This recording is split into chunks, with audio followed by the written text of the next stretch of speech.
Saudara, Anda menyaksikan segmen Kompas Bisnis bersama saya, Mario Sarong. Realisasi investasi yang dibanggakan Presiden Prabowo Subianto bahkan naik lebih dari 11% dari tahun lalu. Ternyata justru diiringi penyerapan tenaga kerja yang melorot. Realisasi investasi asing juga menyusut, bahkan terendah sejak 2024. Inti-intinya kita berada di jalan yang benar. Usaha untuk membuat seolah-olah Indonesia dalam keadaan susah, Indonesia dalam keadaan gelap, Indonesia ekonomi gagal, itu saudara-saudara, itu adalah upaya menurunkan semangat kita, dan itu tidak benar, saudara-saudara sekalian. Saya diberi laporan oleh Menteri Investasi, bulan ini sudah mencapai target yang ditetapkan oleh APBN tahun lalu. APBN 2025 kita sudah mencapai target bulan Agustus ini, 4 bulan sebelum akhir tahun sudah mencapai. Presiden Prabowo Subianto kembali membanggakan pencapaian. Kalau kemarin tentang data kemiskinan yang berkurang, kini Presiden happy dengan realisasi investasi. Benar, realisasi investasi kuartal 2 2025 naik 11,5% dibanding tahun lalu. Rinciannya, total 477,7 triliun rupiah. Terdiri dari penanaman modal dalam negeri 275,5 triliun rupiah dan investasi asing 202,2 triliun rupiah. Selamat Pak Presiden Prabowo. Namun, Kompas Bisnis menemukan data yang sangat menarik di paparan Kementerian Investasi, Hilirisasi, dan BKPM. Data berikut seharusnya jadi alarm yang membuat Pak Presiden tak boleh terbuai. Data apa itu? Jawabannya adalah realisasi investasi versus serapan tenaga kerja. Investasi kuartal yang sama tahun lalu boleh saja lebih kecil, yaitu 428,4 triliun rupiah. Tapi lihat, angka serapan tenaga kerjanya tinggi sampai 677 ribu lebih. Bandingkan dengan kuartal 2 tahun 2025, realisasi investasinya lebih melesat, yaitu 477,7 triliun rupiah. Tapi serapan tenaga kerjanya justru melorot, turun ke 665 ribuan. Pak Presiden Prabowo, Kompas Bisnis tunjukkan data lain lagi, yaitu realisasi investasi asing. Angkanya terus melandai sejak awal tahun 2024. Bahkan, realisasi kuartal 2 yang dibanggakan asing berada di titik terendah, yaitu 202 triliun rupiah. Kita lihat memang tidak bisa dipungkiri geopolitik yang meningkat ini tentunya mempengaruhi sekarang investasi di seluruh dunia. Dan alhamdulillah kalau kita lihat di saat geopolitik yang sedang tinggi ini, para investor domestik atau lokal ini mempunyai kekuatan yang besar. Dalam rangka apa? Dalam rangka mereka juga ingin meningkatkan perannya berinvestasi di Indonesia. Karena yang kita sampaikan bahwa hitung-hitungannya jelas, potensinya ada, tentunya kita memberikan prioritas kepada investor dalam negeri juga agar mereka bisa berinvestasi di Indonesia, karena kembali lagi kita kan ingin supaya para investor dalam negeri ini juga lebih menikmati hasil yang ada di Indonesia ini lebih besar. Pak Presiden, tolong beritahu kami masyarakat awam sampai investor.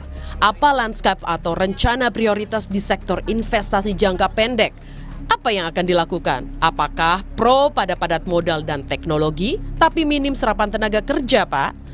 Indonesia punya bonus demografi. Jangan lengah, Pak, karena ini bisa jadi petaka demografi. Dia Megasari Anjaya, Tim Liputan Kompas TV. Saudara, Bank Dunia dan Organisasi Pembangunan OECD menurunkan proyeksi pertumbuhan ekonomi global. Tetapi Komite Stabilitas Sistem Keuangan KSSK masih percaya diri ekonomi Indonesia masih dari guncangan eksternal. Bank Dunia pada laporan Juni 2025 memperkirakan pertumbuhan ekonomi global adalah sebesar 2,9% dengan purchasing power parity weight. Ini adalah pertumbuhan yang menurun dibandingkan proyeksi sebelumnya, yaitu sebesar 3,2%. Untuk memberikan gambaran bahwa ketidakpastian telah menurunkan atau merevisi turun pertumbuhan ekonomi global seperti yang disampaikan Bank Dunia dari 3,2 menjadi 2,9. KSSK optimis bahwa pertumbuhan ekonomi Indonesia pada triwulan kedua akan tetap terjaga. Konsumsi dan daya beli masih positif, serta aktivitas dunia usaha yang cukup resilient yang didukung oleh peranan APBN. Selain itu, Saudara, Bank Indonesia janji all out atau habis-habisan mendorong pertumbuhan ekonomi dan mendorong perbankan menurunkan bunga kredit. Pertumbuhan ekonomi global yang melambat juga akan berpengaruh ke situasi domestik. Kami arahkan untuk mendorong pertumbuhan ekonomi. Di kebijakan moneter tentu saja tidak saja kebijakan untuk stabilisasi nilai tukar rupiah, kebijakan moneter juga dalam sinergi kebijakan nasional diarahkan untuk turut mendorong pertumbuhan ekonomi dengan penurunan suku bunga, dengan ekspansi moneter maupun pembelian SBN dari pasar sekunder. Dari sisi kebijakan makro Indonesia juga terus diarahkan untuk mendorong pertumbuhan ekonomi dengan mendorong kredit pembiayaan dari perbankan dengan pemberian insentif likuiditas makro prudensial, kemudian peningkatan likuiditas maupun juga mendorong perbankan bank untuk lebih cepat menurunkan suku bunga. Jadi kebijakan makro Indonesia lebih diarahkan bagaimana perbankan lebih banyak mendorong kredit dan menurunkan suku bunga. Saat realisasi investasi naik, Saudara, lapangan kerja justru menyusut. Bagaimana hal ini jadi ancaman bagi ekonomi Indonesia? Bagaimana jika ke depan investasi lebih banyak padat modal, bukan padat karya? Kompas Bisnis tanya ke Kepala Ekonom Bank Permata Joshua Pardede. Selamat pagi, Mas Joshua. Selamat pagi, Mario. Terima kasih, Mas Joshua, sudah bergabung di Dialog Kompas Bisnis pada pagi hari ini.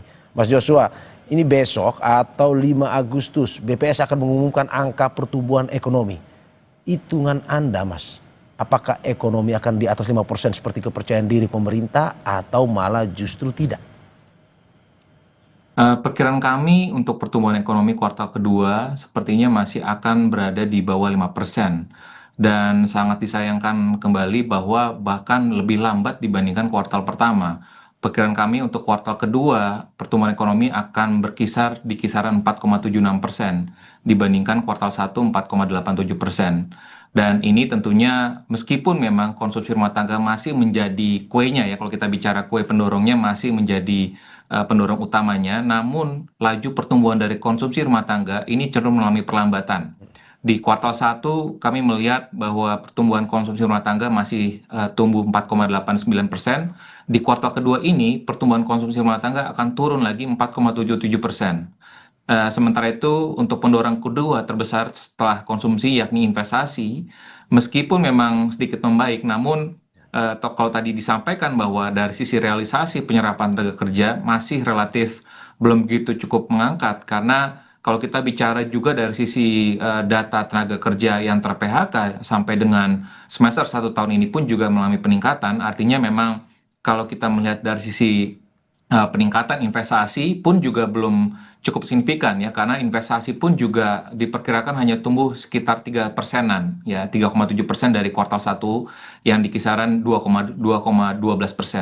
Dan ini tentunya beberapa faktor tentunya kami melihat bahwa masih lambatnya ya penyerapan belanja pemerintah pusat ya, sekalipun memang sudah mulai ada terjadi akselerasi di kuartal kedua, namun terjadinya realokasi anggaran pemerintah pusat di kuartal 1 itu memberikan dampak negatif ya kepada realisasi kinerja belanja pemerintah di kuartal 1 yang negatif 1,38%. Sehingga kami tetap melihat bahwa untuk full year tahun ini pertumbuhan ekonomi pun juga sepertinya akan sulit mencapai 5%, dan kami pun juga sejalan dengan beberapa lembaga internasional tahun ini dan tahun depan pertumbuhan ekonomi Indonesia akan tetap berada di bawah 5%. Oke, Mas Joshua, ini di satu sisi Purchasing Managers Index manufaktur Indonesia ini kan makin loyo, kedodoran ke bawah dan sekarang di angka 46,9. Bisakah Kompas Bisnis ini menyimpulkan PHK mungkin akan jadi ancaman ke depan?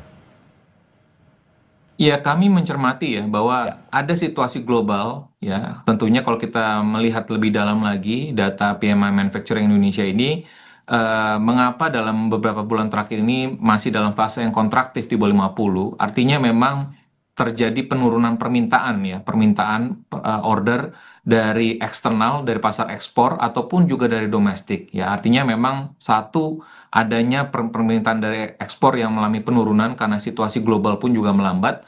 Namun juga kita perlu cermati bahwa ada kondisi tadi konsumsi domestik yang juga mengalami pelemahan, sehingga makanya permintaan domestiknya pun order dari permintaan domestiknya pun juga mengalami pelemahan. Sehingga itu terkonfirmasi sebenarnya terindikasi dari data-data tenaga kerja yang ter-PHK, meskipun memang kalau kita melihat kemarin beberapa waktu yang lalu pun juga sempat Kementerian Tenaga Kerja mengatakan bahwa belum akan mempublish ya data bulanannya karena dikhawatirkan akan memberikan sentimen yang tidak membangun, karena datanya kami menduga ini menunjukkan bahwa tren PHK cukup meningkat ya, karena tadi kami melihat bahwa misalkan tarif dari Trump itu cukup mempengaruhi beberapa sektor industri padat karya seperti misalkan tekstil, garment, alas kaki, furniture, itu kan semuanya berkaitan dengan industri padat karya. Belum lagi kalau kita bicara dengan beberapa sektor teknologi, misalkan e-commerce pun juga sudah menunjukkan tren PHK di sana. Jadi artinya kami tetap melihat bahwa dalam hal investasi dan juga dalam hal aktivitas manufaktur, kedepannya ini tentunya akan sangat bergantung lagi bagaimana akselerasi dari spending pemerintah untuk bisa memulihkan ya konsumsi rumah tangga ke domestik, dan juga bagaimana langkah-langkah pemerintah dalam jangka pendek ini untuk bisa menciptakan lapangan pekerjaan ya, untuk bisa memitigasi tadi mengoffset dampak yang ditimbulkan dari PHK yang cukup besar di industri padat karya seperti tekstil, garment, dan alas kaki. Oke, tapi kalau kita mau bilang bahwa ada fakta BKPM, ini penyerapan tenaga kerja anjlok saat investasi naik. Survei Bank Indonesia juga bilang indeks ketersediaan lapangan kerja di level pesimistis. Apakah bisa kita simpulkan artinya cari kerja di Indonesia benar-benar masuk level hopeless? Tapi sebelum Anda menjawab, kita saksikan jeda berikut.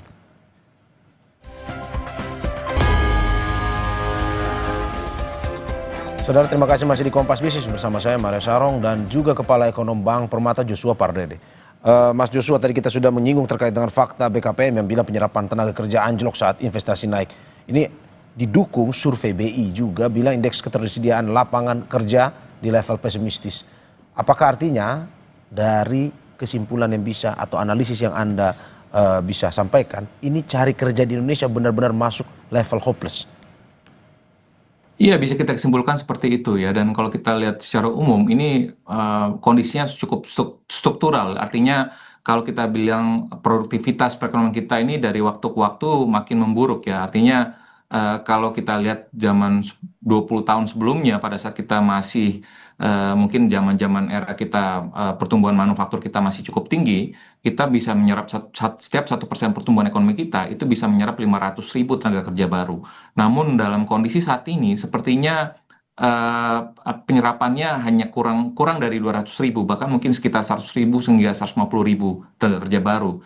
Dan tentunya ini terkonfirmasi ya dengan beberapa fenomena yang kita temukan, misalkan dengan beberapa indikasi pengunjung di beberapa pusat perbelanjaan yang jarang beli katanya, lalu juga dengan tendensi juga dari sisi konsumsi daya beli kelas menengah yang menurun karena tadi pendapatan real masyarakatnya pun juga mengalami penurunan cukup signifikan. Jadi jelas sekali bahwa secara relatif bahwa penerimaan masyarakat mengalami penurunan, namun di sisi lain dari sisi daya belanja ataupun belanja hidupnya ataupun daya ini belanjanya terus meningkat ya, sehingga makanya terjadilah penyerapan tenaga kerja pun juga tidak semakin produktif ya. Kalau kita melihat misalkan realisasi investasi memang oke, tapi kalau kita lihat misalkan ya realisasi kuartal kedua dari BKPM, Kementerian Investasi, ini rata-rata adalah semuanya padat modal seperti tadi disampaikan juga. PMA-nya itu rata-rata 28%, misalkan komposisinya terbesar itu dari industri logam dasar, pertambangan, jasa lainnya. Jadi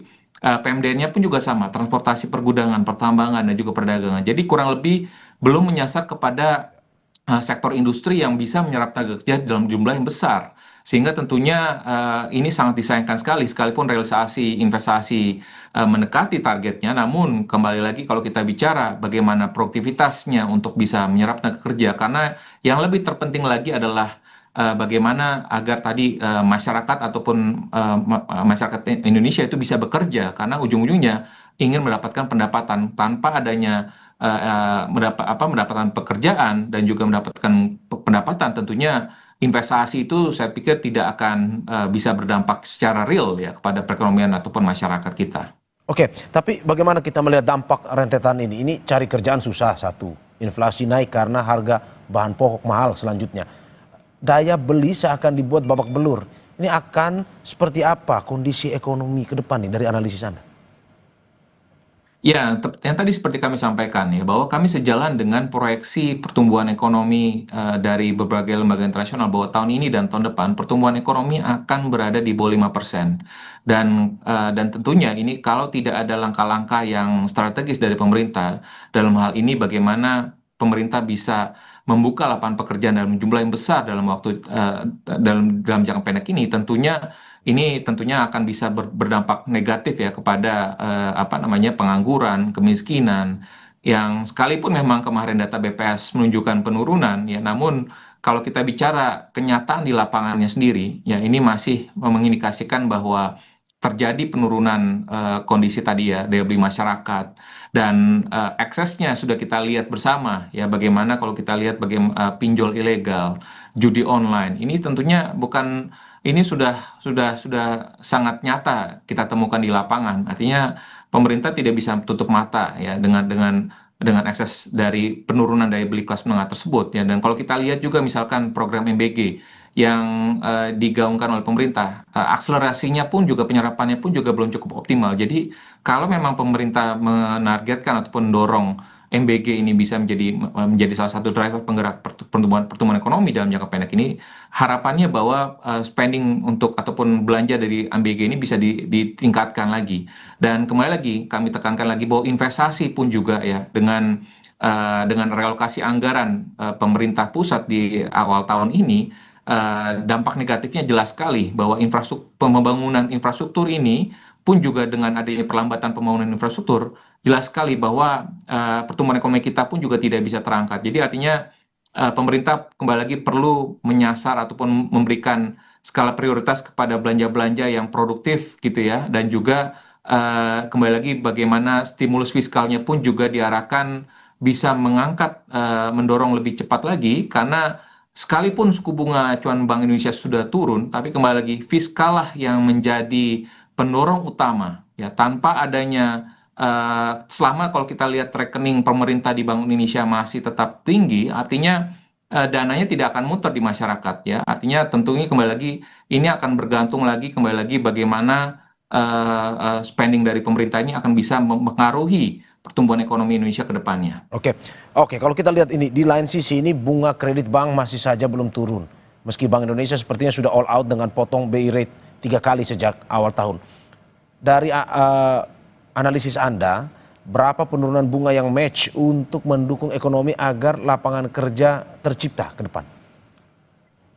Ya, secara teoretikal sebenarnya suku bunga kredit perbankan itu biasanya akan mengikuti ataupun menyesuaikan sejalan dengan penurunan suku bunga Bank Indonesia. Namun itu kondisinya akan bergantung lagi bagaimana kondisi likuiditas perbankan, yang tadi sangat dipengaruhi bagaimana seberapa cepat akselerasi spending pemerintah ya. Kalau tadi rekening pemerintah di BI masih relatif tinggi, tentunya nggak akan bisa nyampe ke masyarakat. Yang kedua adalah bagaimana kondisi risiko kredit, ya, risiko kredit perbankan yang sudah mulai mengalami peningkatan, khususnya beberapa segmen bisnis seperti UMKM itu NPL-nya masih relatif tinggi, sehingga ini perlu juga harus dicatat bahwa transmisi ataupun penyesuaian suku bunga kredit akan terus berlangsung, akan bekerja, tapi tentunya akan ada waktu penyesuaian atau time lag-nya, ya, dan tentunya kembali lagi dalam hal risiko kredit, ya, selama perbankan melihat ada terjadi peningkatan risiko kredit karena tadi ya perbankan juga melihat bahwa ada penurunan daya beli, lalu juga PMI manufacturing pun juga mengalami masih dalam fase yang kontraktif.